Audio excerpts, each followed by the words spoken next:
അങ്ങനെ മഴക്കാലം തുടങ്ങി.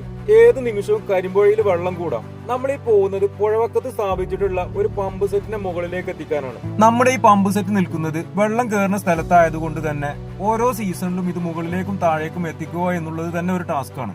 അതുകൊണ്ട് തന്നെ പമ്പ് സെറ്റിനെ ഈസി ആയിട്ട് മുകളിലേക്ക് എത്തിക്കാൻ വേണ്ടിയിട്ട് ഒരു മോണോറെയിൽ ട്രോളി ഉണ്ടാക്കാനുള്ള പരിപാടിയാണ്. നമ്മുടെ മോട്ടോർ അത്യാവശ്യം വെയിറ്റ് ഉള്ളത് കൊണ്ട് തന്നെ അത്യാവശ്യം ഹെവി ആയിട്ടുള്ള വീലുകൾ തന്നെയാണ് ട്രോളിക്ക് നൽകിയിട്ടുള്ളത്. അങ്ങനെ നമ്മുടെ ട്രോളിന്റെ വർക്ക് പൂർത്തിയായിട്ടുണ്ട്. ഇനി നമുക്ക് വേണ്ടത് നമ്മുടെ റെയിലുകൾ ഓരോന്നായിട്ട് ഫിക്സ് ചെയ്യുക എന്നുള്ളതാണ്. റെയിലിന്റെ ഭാഗങ്ങൾ ഓരോന്നും ഊരി മാറ്റാൻ പറ്റുന്ന രീതിയിലാണ് നമ്മൾ സെറ്റ് ചെയ്തിട്ടുള്ളത്. അങ്ങനെ റെയിലിന്റെ ഫിറ്റിംഗ് കഴിഞ്ഞ് ട്രോളിനെ താഴേക്ക് ഇറക്കാനുള്ള പരിപാടിയാണ്. മോട്ടോർ അത്യാവശ്യം വെയിറ്റ് ഉള്ളത് കൊണ്ട് തന്നെ ഞങ്ങൾ 4 പേരും ചേർന്നാണ് മോട്ടോർ ട്രോളിയിലേക്ക് വെച്ചതും അവിടുന്ന് അങ്ങോട്ട് മുകളിലേക്ക് എത്തിച്ചതും.